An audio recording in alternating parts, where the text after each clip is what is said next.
¿Qué tal? ¿Cómo están? Pues regresamos a una clase más. Hoy es la 39 ya. 39 de Panorama Bíblico y hoy vamos a ver lo que es el libro de Zacarías. ¿De acuerdo? A ver, déjenme quitarme de acá. Ahí está la primera diapositiva. Es Panorama Bíblico, clase 39, libro de Zacarías. Aquí vamos a ver, bueno, Zacarías también se lo conoce como el Apocalipsis del Antiguo Testamento. Pero bueno, déjenme sacar mis apuntes. Aquí están. Aquí está. Y este otro. No, diapositivas.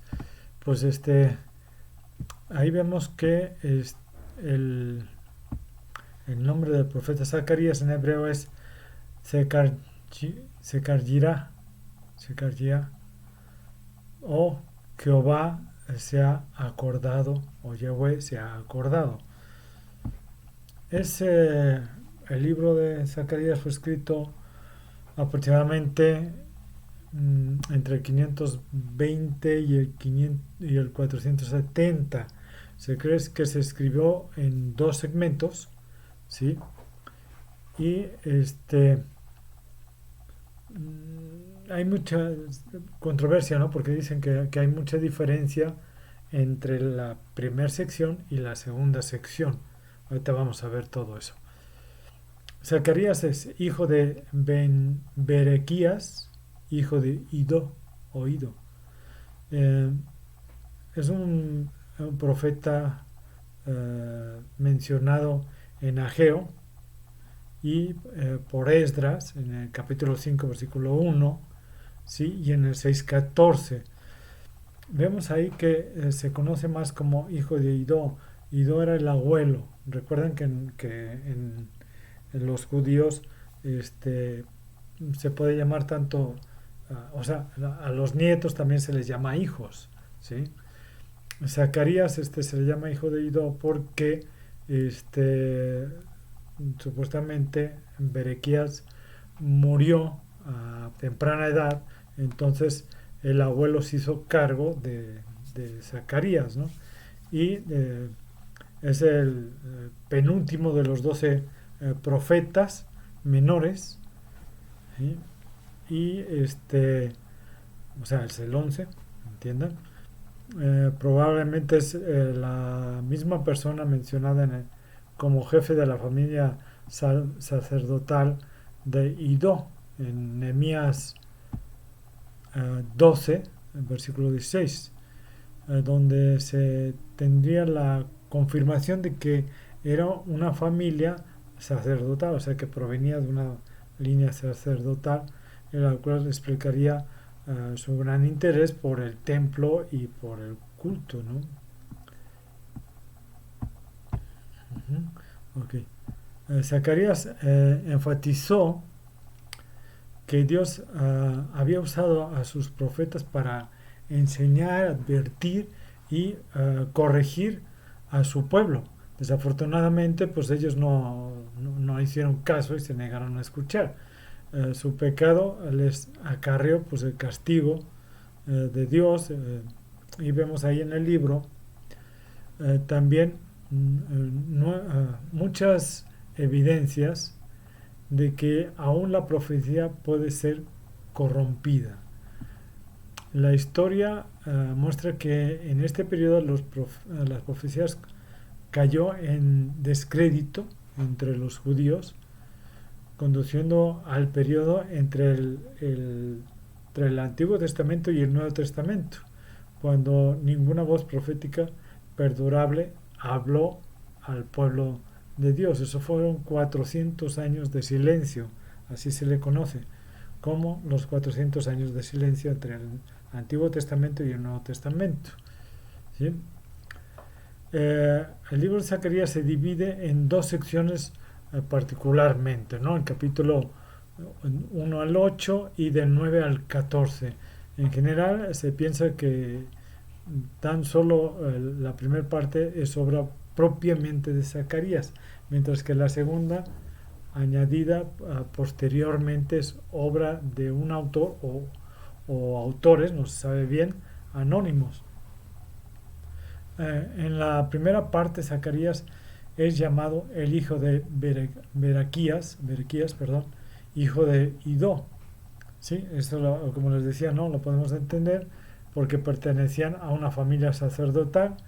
uh, y Zacarías se muestra como un hombre de firme esperanza y de lenguaje claro, muy claro, ¿no? Por eso es, proclama sus visiones mirando hacia el futuro, ¿sí? En este estilo apocalíptico, ¿no? O sea, por eso les digo que se llama el Apocalipsis del Antiguo Testamento, ¿no? Porque tiene esa forma de ver, ¿no? Hacia el futuro. Y lo vemos del capítulo 1, versículo 7 al capítulo 6, versículo 8. Nunca, sin embargo, logró la independencia que caracterizó a los profetas anteriores al exilio. El periodo de la actividad profética está definido con precisión en su libro, como en el que su contemporáneo Ageo, porque eran contemporáneos, la llamada a la penitencia y a la promesa del perdón divino en el capítulo 1, de versículo 1 al 6, ¿sí? Tiene fecha de octubre, noviembre, entre octubre y noviembre del año 520. Las 8 visiones del capítulo 1, 7 al 6, 8 son de febrero del año 519. La respuesta a la cuestión relativa al ayuno, bueno, del 7 y 8 es de noviembre del 518. Así pues, Zacarías inició su ministerio 2 meses después que Ageo, pero siguió aún por 2 años después de la fecha que podemos asignar a las actividades proféticas de este, ¿no? De Ageo 2:20. Lo podemos checar. Puede parecer exagerado que los dos profetas posteriores al exilio de mayor interés, o sea, Ageo y Zacarías, hayan atribuido tanta importancia a una obra tan exterior como la erección o la reconstrucción de templos. Sin embargo, hay que recordar que las condiciones de los que volvían del destierro babilónico, pues los judíos tenían necesidad experimentada sobre lo que pues las personas más significaban para ellos, ¿no?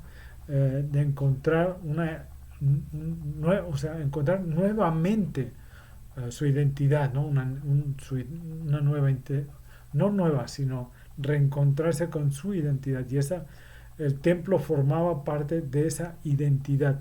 Ya se estaba reconstruyendo lo que era Jerusalén, toda la fortificación, todas las murallas. Entonces se necesitaba el templo para hacer amalgamar esa necesidad de identidad, ¿no? Perdón.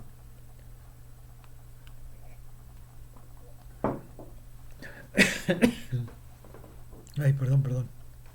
Además, hay que tener presente que estos retornados, pudiéramos decir así, estaban diversamente compuestos, ¿no? Y, y compenetrados, porque había, o sea, había sacerdotes y laicos, ¿no? Por eso estaban compuestos y compenetrados por el espíritu ritualista del gran profeta Ezequiel, ¿no? Y que renunciar a la reconstrucción del templo hubiera sido una bancarrota de fe, ¿no? O sea, hubiera sido una caída total de la fe que ellos traían en ese momento y de la esperanza de los retornados, ¿no? Aunque las dificultades pues eran muchas realmente en ese momento, ¿no? El mensaje del profeta comienza con una invitación apremiante, ¿no? O sea, importantísima, a la penitencia, Eso lo vemos en el capítulo 1, del 1 al 6, versículo 1 al 6. A la que sigue 8 visiones dirigidas a infundir ánimo al pueblo. En la primera, que está en el capítulo 1, del versículo 7 al 17, ve el profeta 4 caballos que montan cuatro caballeros que montan corceles de diverso color. Un ángel explica que las naciones han excedido la medida de castigo hacia Israel, ¿sí? Por lo cual Jehová se volverá de nuevo hacia Israel, hacia Jerusalén, su templo para reconstruirlo, y las ciudades de Judá volverán a abundar en toda clase de bienes. O sea, está diciendo que va a castigar a las naciones que se han excedido en castigo hacia Jerusalén, hacia Judá, ¿sí? La segunda visión del capítulo 2, versículo 1 al 4, el profeta descubre 4 cuernos y 4 herreros dispuestos a abatirlo, ¿no? Es decir, a derribar el poder que representan. Se trata de 4 naciones, ¿sí? O sea, lo que estábamos diciendo, ¿no? O sea, va a destruir esas naciones. En la tercera visión del capítulo 2, versículo 5 al 17, el profeta, espérame, ahí está, el profeta ve a un hombre con una cinta que se dispone a medir Jerusalén. De hecho, se reedificará mucho más grande de lo que antes era, ¿sí? Antes de la reconstrucción. Y desde ahora sus hijos están invitados a volver a la ciudad de Jehová rodeada con un muro de fuego, ¿sí? Volviendo él mismo a ella. O sea, que Dios volvería a Jerusalén. La cuarta visión que ve el profeta es en el capítulo 3, versículo 1 al 10. El sumo sacerdote Josué ve al sumo sacerdote Josué ante el tribunal celeste con las vestiduras sucias y a Satanás que lo acusa. Pero un ángel hace que el sumo sacerdote se revista de vestiduras limpias y le reprocha a Satanás no haber comprendido las las verdaderas intenciones de Jehová.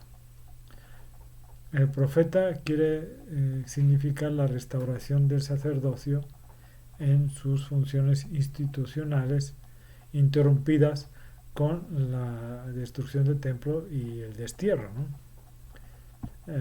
La quinta visión del capítulo 4, del versículo 1 al 14, el profeta ve 2 olivos y un candelero de 7 brazos, es decir, los 7 ojos de Jehová, y sus 2 ramas de olivo, es decir, 2 ungidos que están ante el Señor de toda la tierra.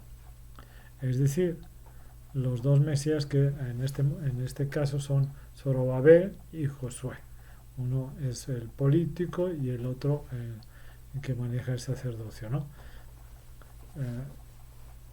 O sea, uno es secular y el otro el sacerdotal. 2 mesías de los cuales hablan los manuscritos de los esenios en Qumrá, las cuevas, ¿no? De Qumrá, los escritos de allá. Okay. La sexta visión, capítulo 5, versículo 1 al 4, el profeta descubre un rollo de pergamino cubierto de maldiciones que vuela por encima de toda Judá, significando que todo pecador será eliminado antes de la llegada de la salvación. O sea que todo será quitado, ¿no? La séptima visión está en el capítulo 5, versículo 5 al 11. El profeta ve a una mujer sentada en un efá, que es una unidad de medida, es como una como un canasto grandotote, ¿sí? Y es transportada por dos mujeres aladas con alas de cigüeña. Es el pecado de Judá que es extirpado o sacado, llevado, y va siendo llevado a un país enemigo donde se convertirá en una falsa divinidad, ¿no?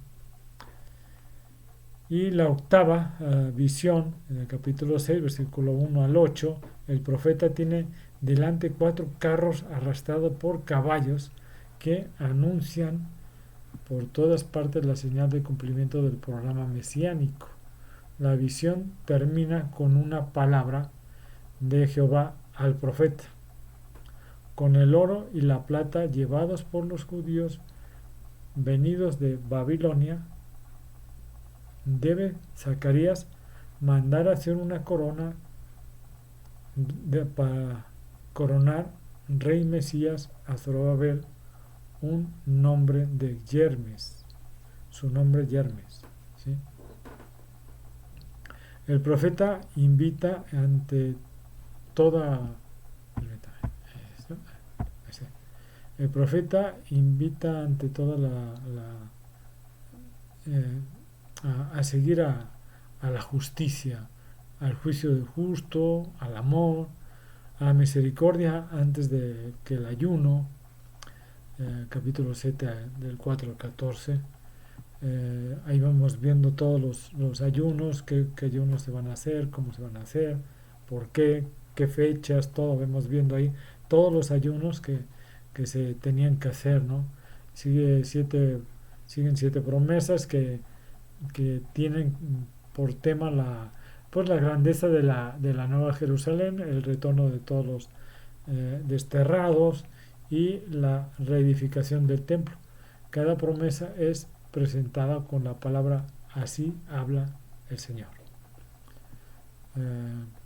Capítulo 8, versículo 2, 3, 4, 6, 7 y 14. En la segunda parte del libro podemos ver también 5 actos distintos de un drama apocalíptico del modo siguiente, ¿no? Aquí ya le puse letras para distinguirlos. Un invasor enviado por Dios, posiblemente sea Alejandro Magno, devasta Siria, Fenicia y Filistea, ¿sí? Acuérdense que él destruye todos los medos persas y él ahora sí que conquista toda el Asia Menor y Fenicia y se va hasta toda el Asia, ¿no?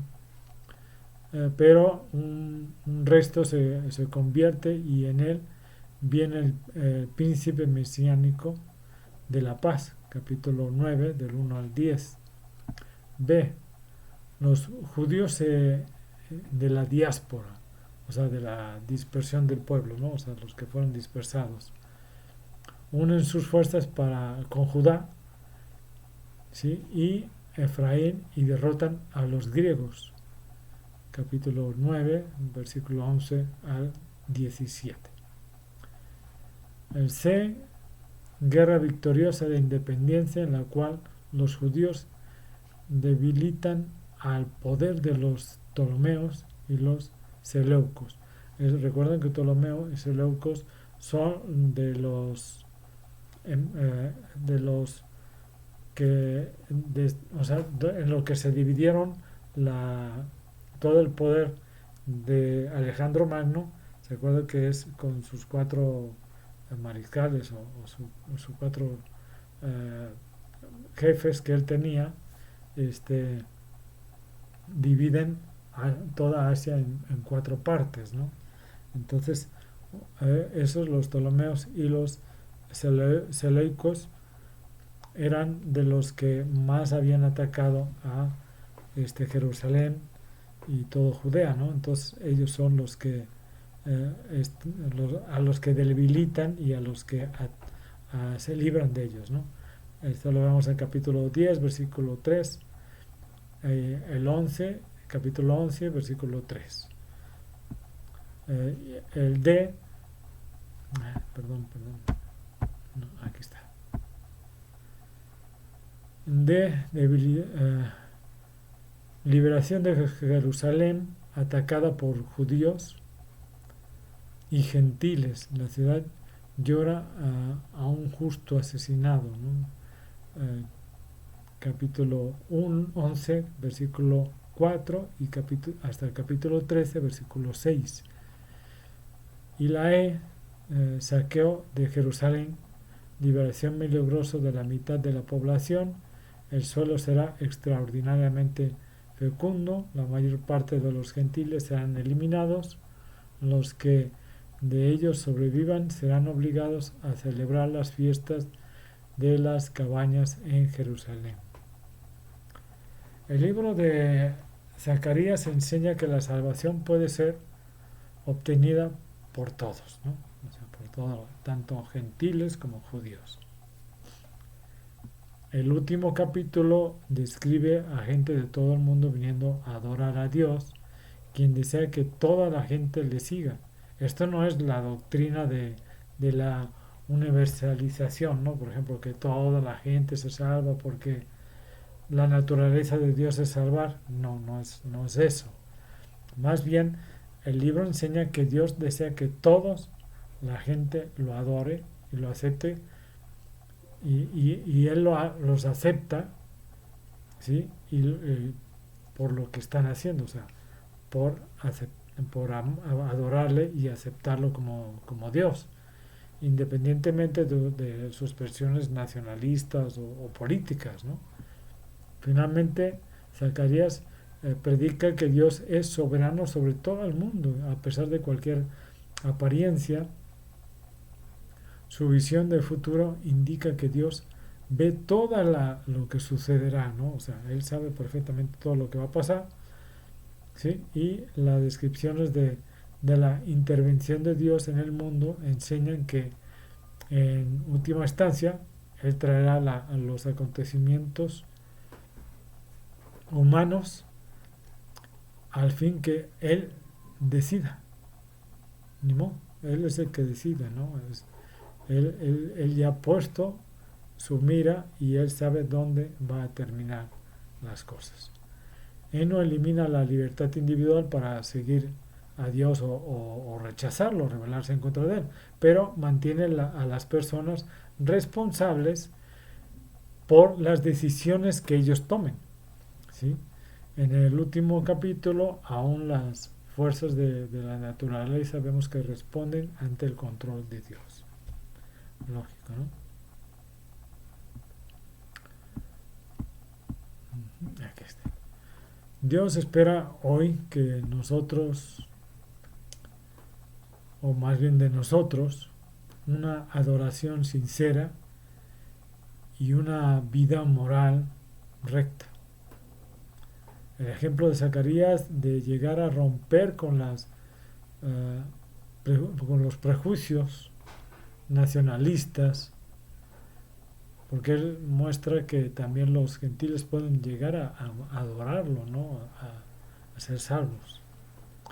Nos recuerda que debemos alcanzar a todas las áreas de nuestra sociedad con la palabra de Dios. Debemos entender o extender más bien. Debemos de entender que debemos de llevar la palabra de Dios. Por lo tanto, extender la invitación a la salvación de Dios a gente de todas las naciones, lenguas, razas, cultos, ¿sí? Culturas. La salvación solo es posible a través del derramamiento de la sangre de Cristo en la cruz, que murió en nuestro lugar para expiar nuestros pecados. Pero si rechazamos ese sacrificio, ya no hay otro sacrificio a través de cualquiera que podamos ser reconciliados con Dios. O sea, no hay sacrificio de nadie más, ¿no? Porque no hay otro nombre bajo el cielo dado a los hombres en que podamos ser salvos. Hechos 4:12. No hay tiempo que perder. Y aquí ahora el día de salvación. Segunda de Corintios 6, 2. Y hasta aquí llegamos con el libro de Zacarías. Es, como les digo, es también llamado el Apocalipsis del Antiguo Testamento.